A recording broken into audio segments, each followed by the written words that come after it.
Hello and welcome to another episode of Bad Pitch Energy. I'm joined, as always, by my amazing, talented, intelligent, and just all Keep around it going. Great co-host, Robyn. How are you, Robyn? I'm doing phenomenal. How are you doing, Tom? I noticed the music stopped.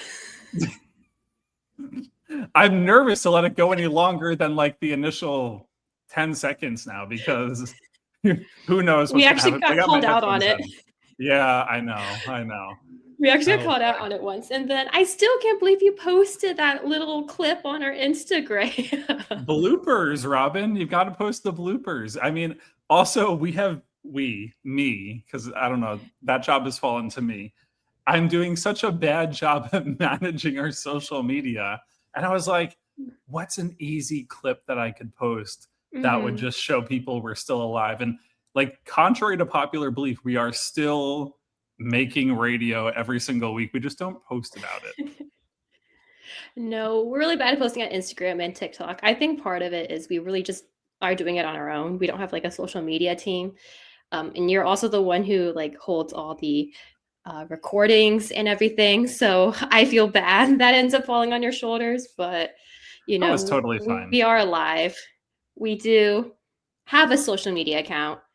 Do we use it? Not really.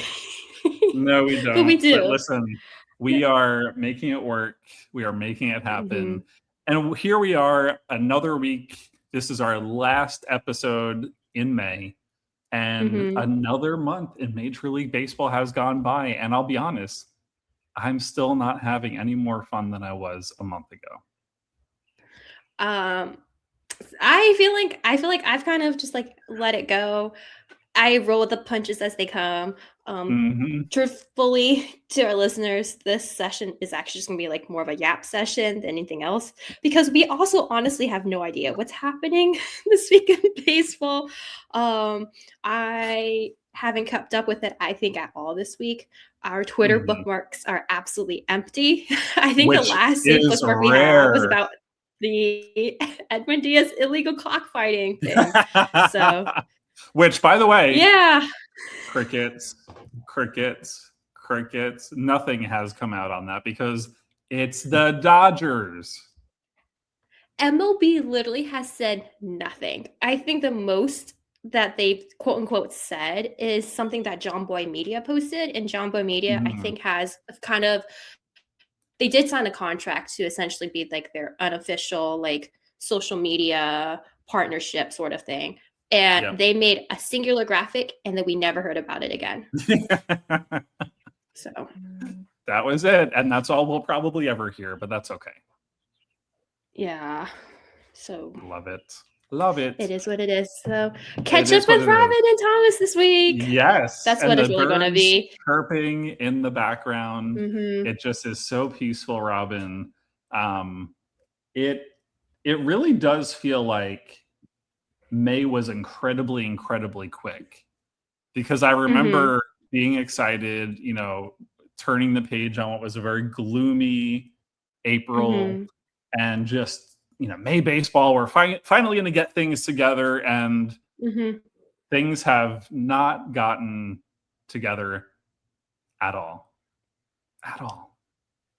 But you know, our 6-month anniversary of the podcast is actually coming up soon. I think I will be out of the country when it does hit. So God, this is kind of like those, wow, who knew that we would have actually kept up this commitment for so long. 23 episodes. I love the orange phone, repping the Houston Astros. Who repping the Houston Astros, repping the New York Mets, repping the Baltimore Orioles, repping the Detroit Tigers. I am like, what's her name? Like Bree Deli OC something, who like apparently reps every single team. Oh, really? That's me. Wow, that's you. No, like that one girl. That one girl that's always like the one with the funny face. Like she kind of looks like a. Never mind. No, I'm not gonna drag another woman down. She can support all 20 teams of. She can support for all 20 out of 30 teams.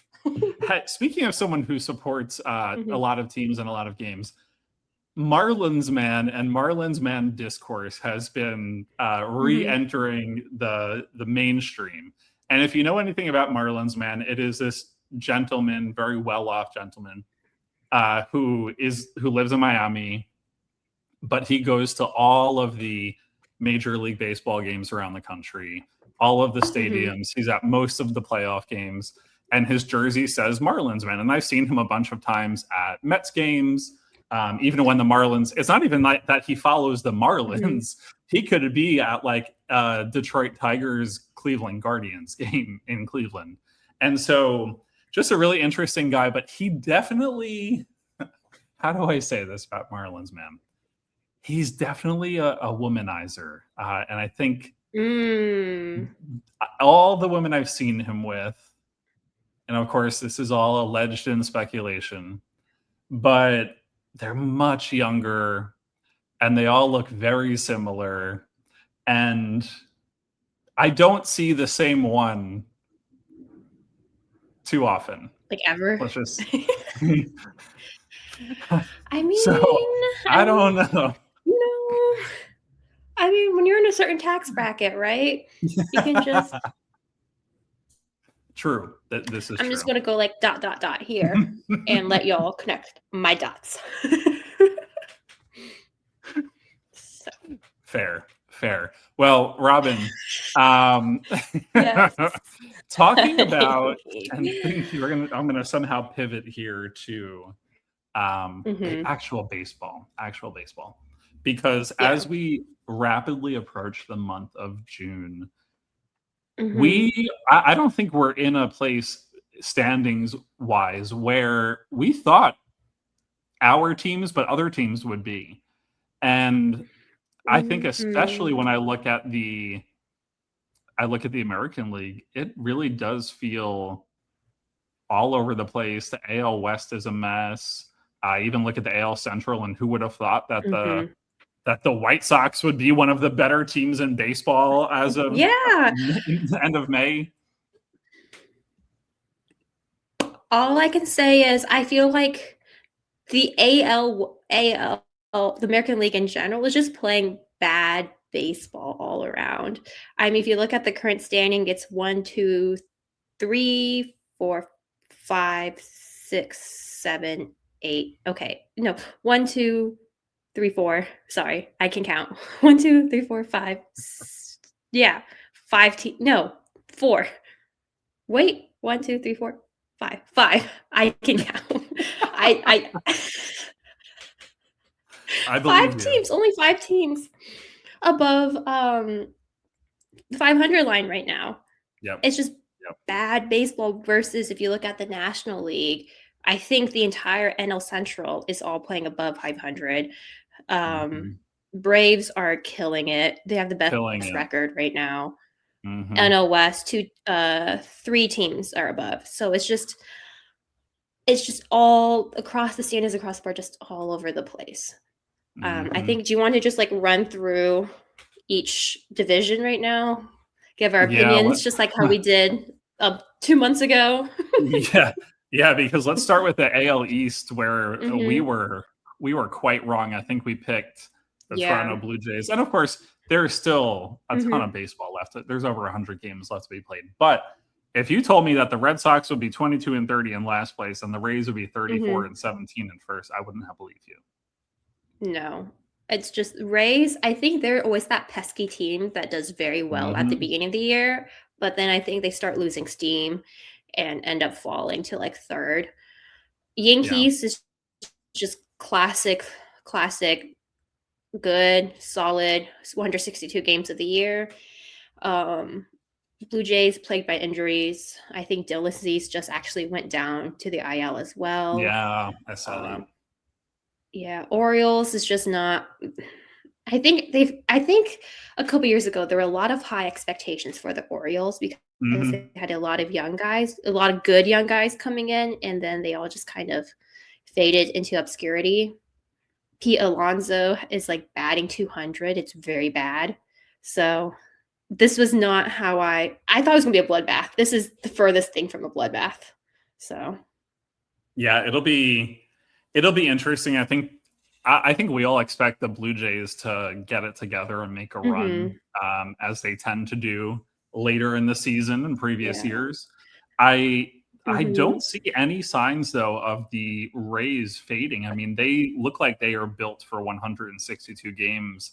And so I think, to your point, they are going to be, maybe they won't win the division, but they likely will have a wild card spot if they keep up this pace of play. And they have such a cushion in terms of, literally, they have the best record in Major League Baseball right now. Yeah.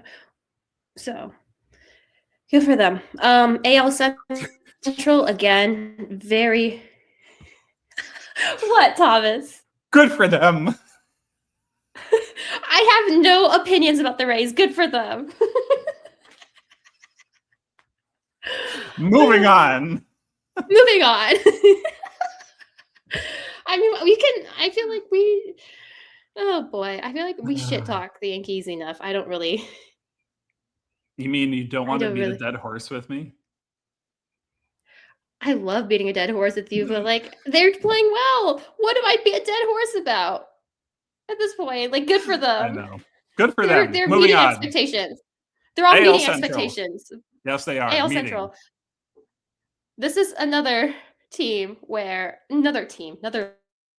it's like, wow, did not expect this at all. Guardians are in first with a pretty hefty lead. Kind of expected. Guardians, another team that I think usually does really well, 162 games of the year, kind of falls off in the postseason. White Sox, though, 27 and 26, above 500, in second place in the division. Wow. Honestly, I think a lot of that you have to credit Munetaka Murakami. Oh, he's 100%. Been balling with them. And then Tigers dead last with 21 and 33. I actually did not see that coming. Same. They, on paper, are, if not the AL favorite, certainly the favorite in the Central. And they've just had, I mean, here's an indication of how bad the Tigers have been. They got swept by the New York Mets, which that is an indicator right there. Bad baseball, bad. I think they're actually, you know how we talked about previously about potential managerial firings, right? I think there is some grumblings from their fan base now about potentially an AJ Hinch firing, just with how bad they've been playing. I will say, too, AJ Hinch's defense, at least, they've also been hit pretty badly with injuries. I think Skubal going onto the IL really threw their plans into disarray, but their offense has not been inspiring at all, though. So. Well, let me tell you, Tigers fans, you have to understand you have one of the best managers in baseball. If you fire AJ Hinch, he will be managing in Houston next year. Like that, he will not remain a free agent manager for very long. And I guarantee you the Astros will, enough time has moved on where they will say, come back home. Your home is still in Houston. He still lives up in the Woodlands area, to my understanding. And so they will bring him back so fast. I would be surprised. But again, this is what happens when your team gets off to a bad start and people are looking for somebody or something to blame. And then, do we want to talk about one of our favorite, quote unquote, leagues, divisions? Yeah, AL West, Robyn. Shut off. The literal shut off. Oh my God. Athletics are 27-26. I'm not surprised at all, truthfully. I think they are playing to expectations. Mariners, second, Rangers, and then Astros, and then Angels. I think Angels currently has the worst record in MLB right now. The Angels, though, after looking so good to start off the season, they have just completely gone back to being the Angels. And I just, and I recognize, like, I'm a Mets fan. I know and I recognize the plight and how much of a struggle it is. But it's got to be really, really hard to be an Angels fan. I mean, yeah, just playing. How do you reconcile that? No, just also it sucks, especially because you're also in the same city or like the same municipality or whatever you want to call it as the Dodgers. I censored myself a little bit there. I don't know if you noticed the pause. So it must, like, I don't know. Because I haven't lived in a city where you do have two opposing teams in the same sport. I just think it must be a very interesting dynamic to live in an area where one team just never seems to lose and one team that never seems to win. I cannot. Yeah. I mean, I can't imagine. I shouldn't say I can't imagine. I can. But it really, I think, I don't know if I would have recovered if I were an Angels fan of the generational talent that is Shohei Ohtani going right down the road to Los Angeles and becoming somehow an even bigger generational talent. Like that to me would have stung so badly. And I'm not sure I could have gotten over it. I'm really not. No, I like that. It's crazy to think what could have been, had Mike Trout been healthy during that time, had the Astros not exploded in the way that they exploded, I feel like the Angels could have had a chance sometime in the past end of the last decade, but they just never really took advantage of it. Yeah, that's rough. So, I think when I look at the AL West, it's still, I mean, this is why as also an Astros fan, I do not count them out whatsoever. They are still very much in this race. It's anyone's division. Yeah. Wild. Yeah, I think they're 4 games back. So if they're able to Astros, I will say, have also historically gotten off to a slow start as well. So if they're able to go onto their like crazy run like they always get to in like July once everyone starts heating up, I could see them contending for division winners again. That's also just dependent on whether or not they have the dog in them. Well, and Hunter also Brown how they will be coming back right now. Yeah, Hunter Brown supposedly is coming back mid to late July. He had a game in Corpus Christi. I think his next rehab game is going to be at Sugarland. So fingers crossed. That means he's ready to go. We definitely need some pitching help. So can't wait to have him back. And how about the National League East? It has been just... here's the story of the NL East. Braves are great. Everybody else sucks. I mean, you look at the Nationals at 27 and 27, the Phillies 1 game behind, the Marlins 1 game behind, the Mets are, in last place at 22 and 31. It just is really, really... I don't see anybody coming to catch up to the Braves. Do you, Robyn? If they keep it up, no, I don't. That I feel like a lot of factors have to be everything just has to be going perfectly for all the other teams, right? Where like the Braves like hit a bunch of injuries, get into a slump, and at the same time everyone else is like getting hot. I think that's the only way there's going to be any hope of closing the gap. That's 36 and 18. Like that is insane right now. Yeah. So and also where I'm at with this is the Mets are, I mean, they just got swept by the Marlins. Last I checked, they were losing today to the Reds. Oh yeah, they lost today to the Reds 7-2. And hey, I'll be there this coming weekend. I'll be there at a Friday and a Saturday game. So I clearly don't love myself, but hey, let's go Mets. I'm going to be excited to be back at Citi Field. But are you taking your niece? Now, no, we're actually going to go in July. So I'll be at Citi Field quite a few times recently, but I'm going with 2 different friends on Friday and on Saturday.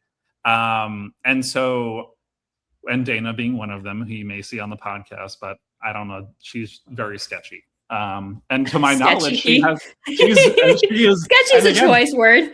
as sketchy. She'll describe herself as that too. I mean, she knows she's very sketchy. So I will also know if she listened to this week's episode of the pod, if I get an angry message regarding this comment towards her. That's my test now is, hey, did you hear what I said about you this week? Oh, you didn't? Oh, okay. But here's where I'm going with the Mets. I want, if on July 1st they're not in any competitive position, blow it up. Blow it up. I've said this before and I'll say it again. I suffer every year anyway, and we're not in a rebuilding phase. I would rather suffer in a rebuilding phase, know on day one, my team is going to suck this year. My team is going to lose 100 games this year. And then that way, if they win 70, I am utterly delighted. I am shocked.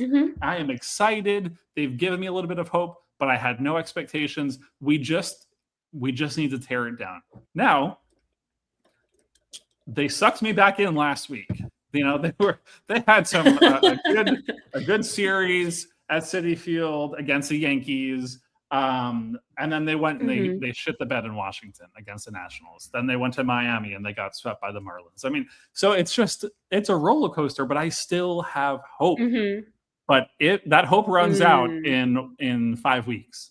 That hope will run out in 5 weeks. And if they are not in position for a wild card spot in 5 weeks, which is hard to see, then tear it down, blow it up, sell it all, sell anybody who is willing to get traded and waive their no trade clause if they have one. Even have a hard discussion with Juan Soto and say, hey, Juan, we thought when we signed you, man, we thought you were the missing link. It turns out we have a lot of missing links.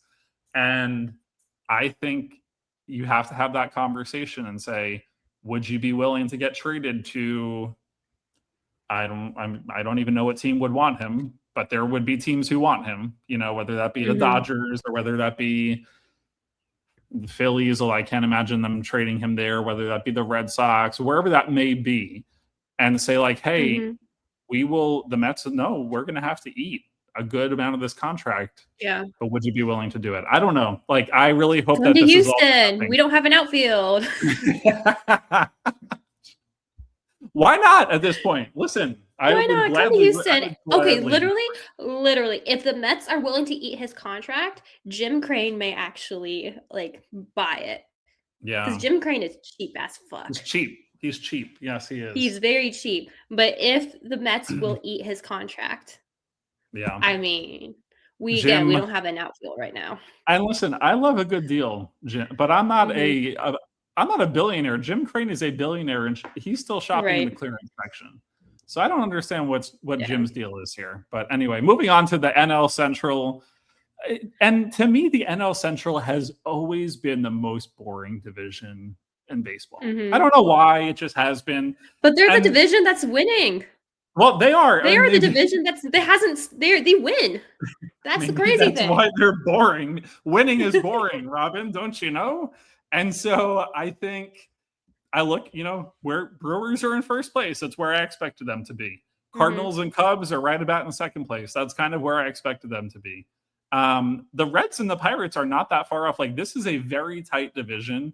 Everybody's playing pretty well. It's cool to see the Pirates kind of hang around and be in the discussion, even though they're technically, you know, like in last place. They're not far out of first either. So I think this is a division where you have a lot of young players who are starting to show, you know, they are ready for the big leagues. But it is something like the Brewers they are the National League Yankees. They are built for the 162. And then you're going to flip a coin in the playoffs because they are very unclutch. Yeah. Brewers, I think Zoe has, they're in town this weekend. I'm taking her to the game since for her fantasy team. At one point housed like 6 or 7 Brewers, and she just kept adding more for the bit. I'm like, girl, stop. But no, the Brewers they're doing very well, as they always do during this time of year. Cubs have gotten cold though. They just got swept by the Astros. I think they're on like an 8-game losing streak now, actually. they seem to have forgotten how to hit, which, I mean, but like they're gonna pick it They back will. around. They have some solid young guys there. That's like good. Pirates though, I think they are going to be a contender for years to come at this point. Again, I feel like it is 3 year. It's a 3 game. They're 3 games out from like. Sorry, I had a weird pop up on my laptop. I'm like, I lost my train of thought. But no, they're 3 games out from first in the division, and they have been playing very well. They have some, like you mentioned, they have some young guys. Connor Griffin, I think. I know when we talked a couple months ago when we were doing our predictions, we were talking about like rookie of the year, right? And you said JJ Weatherall, and he's playing for the Cardinals. Cardinals are doing well. I think Connor Griffin is probably also going to be in that conversation for rookie of the year. He's been having also a very phenomenal season. Skeens has been a little bit more up and down. He has been. He has not been his reliable self lately. And I think there is something to be said about, he's now in this is season 3, full season 3 for him. And there's still some adjusting, to the full regimen of 162 games and, what you are hoping is going to be 30 starts a year. But he's definitely been more inconsistent. And I think really not even inconsistent. His stats for the most part are largely the same, but he's had more like blow up outings. And so his stats are leveling out because then he'll give up 4 or 5 earned runs, and then he'll go like 5 starts in a row, not giving up a run. And so he's just been a little bit more like there's been blips with him that haven't existed in the past. And I just think that's part of, kind of the growing pains for him as still a young pitcher in the league. But yeah, well, I mean, he's doing well. Yeah. Our least favorite division. Oh, NL West. Let me tell you something. Again, second most boring. They can all be boring. Second most boring division in baseball, because this is playing out nearly exactly as we predicted. Dodgers in first. I was just going to say, their league, I think, is the most predictable. God, our delay is so bad, Robyn. So bad. I know. I did lose you for a bit. When I started talking about Paul Skeens, my screen just turned, like, my recording screen turned black. Froze. And I was like, so I was like, oh, okay. So I think I froze, and he started talking. And then I was like, okay, I'm just going to try to see and catch where he where I left off, and he probably filled in. And now it's like. This is why we're the professionals, people. We lift each other up. We fill in the gaps. This is live radio, because I'll tell you one thing. I am not editing this episode at all. It is going to be uploaded just as it is. First take, and that is it, people. And yes, let's talk about the second most boring division in baseball. Because yes, the Dodgers, they're in first place. Yes, the Padres, they're in second place. Yes, the Diamondbacks are playing good enough to be in the conversation until the last game, just to break your heart. And yeah, the Giants and the Rockies suck. Anything else? I was just going to say, they're all playing to expectations. That's really it. They're all playing to expectations. Dodgers, I think, might actually playing a little less to expectations, actually. Yeah. I think a lot of people, with their lineup, they should be doing better than what their record is showing. However, across the board, standings-wise, this is the way it's been for like the past decade. Like, yeah. Wow. Throwback to when the Giants had Buster Posey, right? Won 2 World Series. Yeah, now he's just running the team into the ground. I think looking at that, I think some people are just meant to be better players than they are managers. Some people are better as managers than they were players. I think it just comes down to like genuine understanding of business, genuine understanding of games. Sidebar, Joey Votto, I think an interview came out with him where Oh no, did we freeze again? You're good. Keep going. Did we freeze again? No, you're Did I good. freeze Keep again? going. As more of did I freeze again? Okay, say a interview with Joey Votto came out where he's basically like saying he's enjoying retirement because he's just learning new skills and like just doing a bunch of other things. Like he got certified to be like a yoga instructor in Spain. He's doing all these other things. So I think sometimes, I know they all love the sport, but it's like sometimes you got to know what's your strengths and what's not. And for some players, managing, running an org just might not be your strength. Well, and I think that's a great point, Robyn. If you notice, some of the most successful general managers are the nerds, are the guys who were scouts and who were running analytics and running data. And like, I think Brian Cashman, who's been over the Yankees organization for like 2 decades, he started as an intern in the Yankees organization and worked his way up. You look at David Stearns, for all that we say about him, he's had varying levels of success. This guy was a nerd who worked his way up in multiple organizations, eventually led the Brewers, now leads the Mets. It is actually very rare for a player to become a general manager or a president of baseball operations. And we have, 2 examples right now, Buster Posey, and then we have Craig Breslow in Boston. And I don't think there is anybody out there who's saying that neither gentleman is doing very well. Yeah. So it's terrible. It's very interesting to see. Like Dana Brown was never, a Major League Baseball player. David Friedman of the Dodgers was never a Major League Baseball player. So, it is it's interesting. We also saw this experiment with Derek Jeter when he was part owner of the Marlins and was to an extent running their baseball operations. And he did not do a very good job despite being one of the better players of his time. So it is a very interesting dynamic to look at. I know, just mentioning real quick, like Albert Pujols actually interviewed to be the Padres manager this offseason as well. Apparently he had like a 2-hour interview with him and everything. Then they decided to go with someone else. So Albert Pujols, again, another incredible player of his generation. I guess during that interview process, the Padres saw something that they didn't really think was going to align with their mission or whatever, and decided to go in a different direction. So it's very interesting. It is quite interesting. And also some of the better managers are guys that never played baseball either. So interesting stuff. Or never played on a professional level, played in the minor leagues for many years. But thinking of building off of last week, where we had Team Chud versus Team Woke, which I never promoted on Twitter, and I should do that, but I kind of feel like I missed the boat on that. Popular trend in Major League Baseball, and that is Team Woke versus Team Chud. And we may have, unfortunately, Robyn, an amendment to make to our list. Yeah. So I think there are 2 amendments. I remember texting you about one of them because I was kind of like one of those, holy shit, we left this person off the list.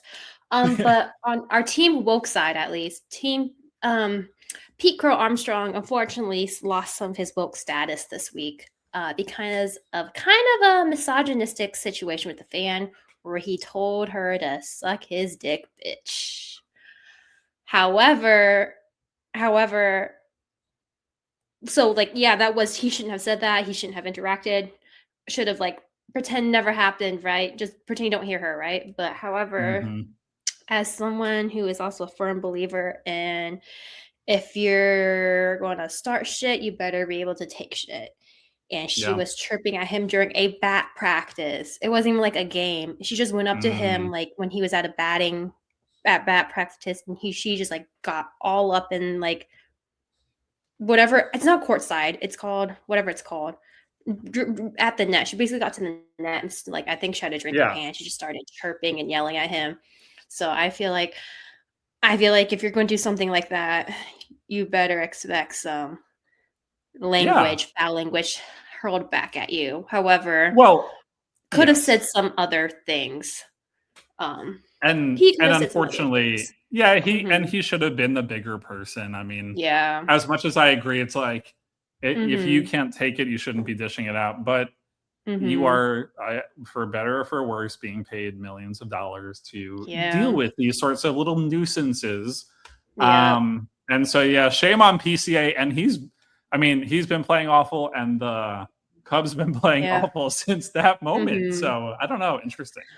Maybe it's just bad karma, right? But the other person other edit we need to make is we also completely forgot Anthony Volpe existed, and he's the king of the Chuds.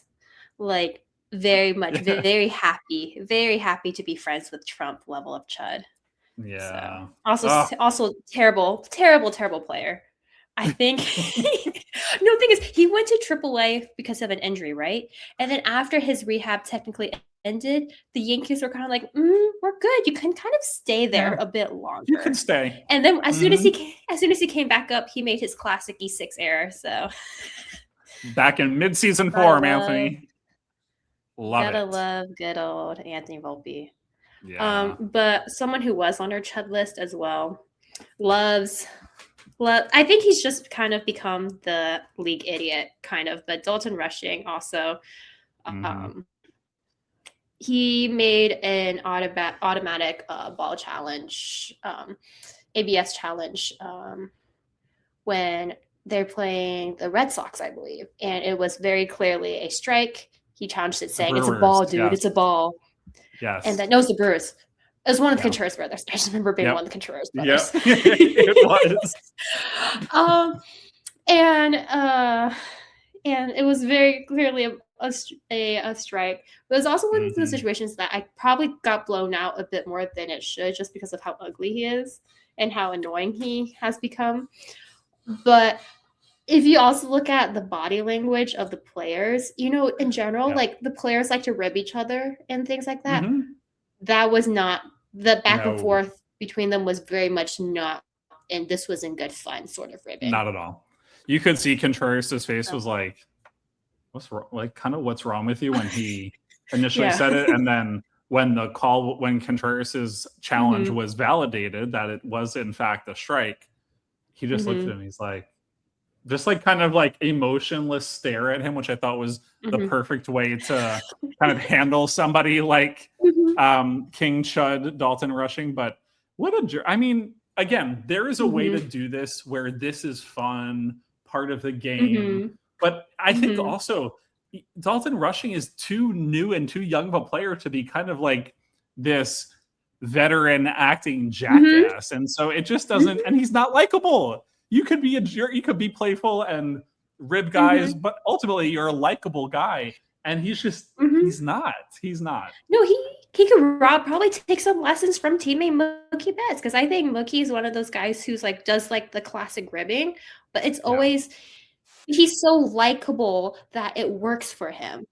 And he's also a veteran at this point where like people love going on his podcast, right?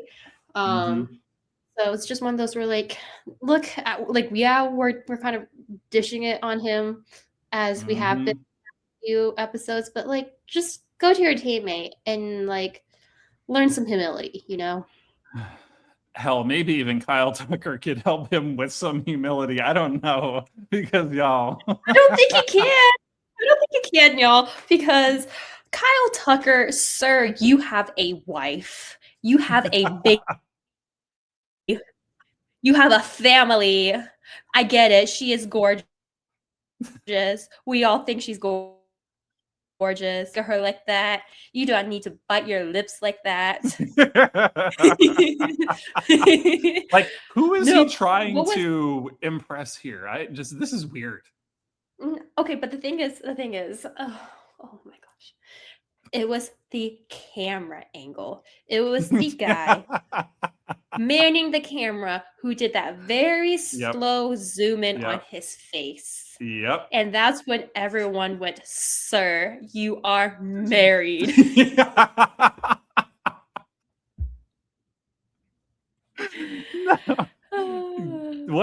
I mean, you know what, Kyle? You're making us laugh.